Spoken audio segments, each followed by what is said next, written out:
This morning at 4 in the morning, shortly before 4 in the morning, we received a call from someone requesting an ambulance.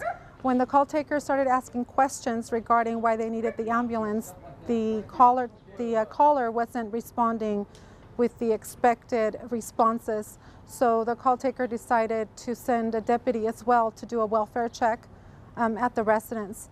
When the deputy arrived, he found that there was a victim of an injury to his hand due to an explosive that he had been manipulating having gone off.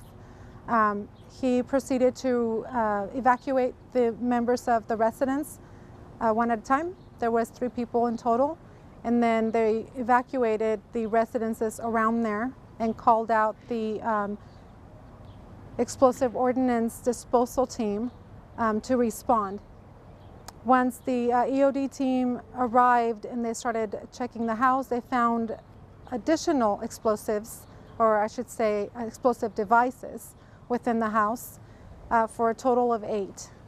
They contacted Lodi Police Department EOD team to also respond and assist. And just a few seconds ago, we actually had one of our EOD members suit up and remove one of the explosives that was already detonated. They have just moved to the backyard where there was other devices found. So a total of 8 so far, right? Correct. And then what kind of devices are we talking about? There's a variety. They're all man-made. There's some pipe bombs as well as some that include fireworks attached.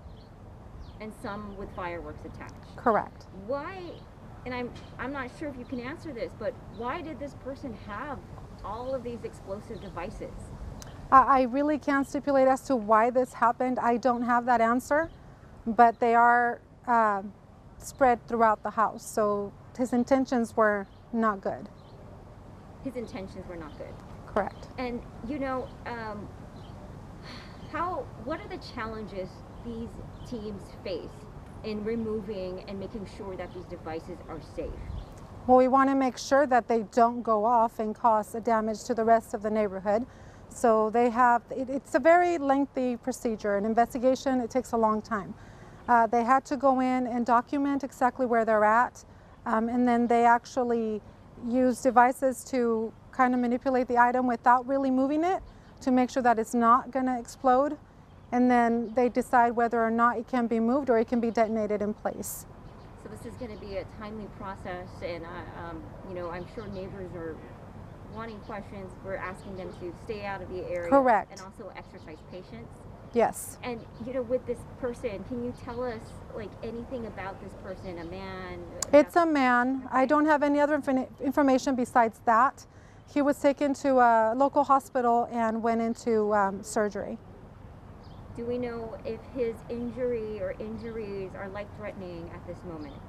I don't believe so, but I don't know that for a fact. Anyone else?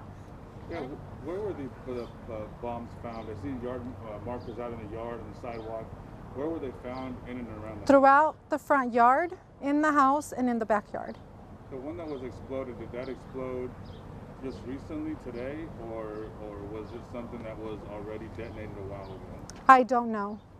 He told me that it had already been detonated. He didn't explain if they had just done it or done it this morning or if it already had happened.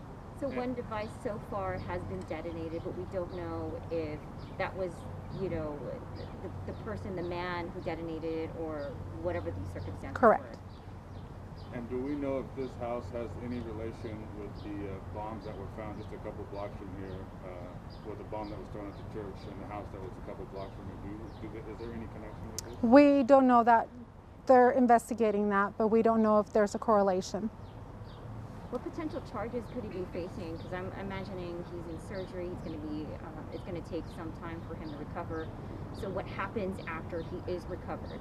Well, it all depends on what the charges are. More than likely, he's going to face felony charges times 8. And so if the DA decides to follow through on this, he probably will be detained. Right. What can you tell us about the individual at all? Have you dealt with him before? The police have dealt with him? I don't have any info about him right now. Was he located in the house when the police arrived? Did the explosion happen in the house? Yes. So the explosion happened inside the house? Correct. Okay. Alright, I think that's it for all of us, right? Wait, what kind of fireworks were attached?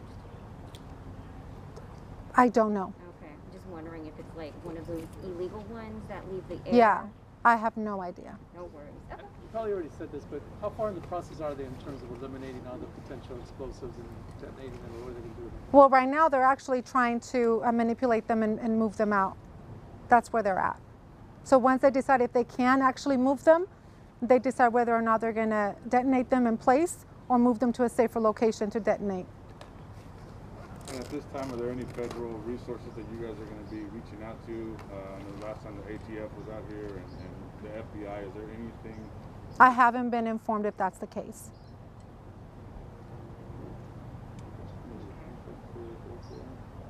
You want to ask a quick question, Kay? I'm just going to get a shot of you two talking. Kay, you want to? So do you have an estimate of how long, investigators will be here? It's a lengthy process. I don't know. It's probably going to be all day. They've been here since 4 in the morning. Oh gosh.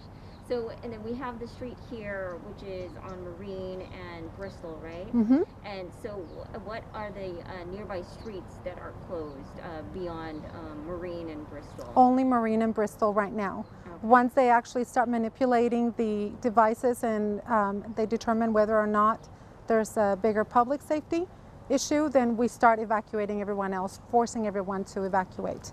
Do we know They did go through, I'm sorry, and ask additional residences if they wanted to evacuate on their own.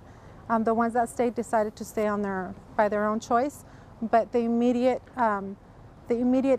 area surrounding the home are the only ones that were mandatorily evacuated. And do we know how many so far, how many families, how many neighbors have been evacuated so far? I don't have an exact number for that. All right, thank you. Mm-hmm. Thank you. You're All welcome. right.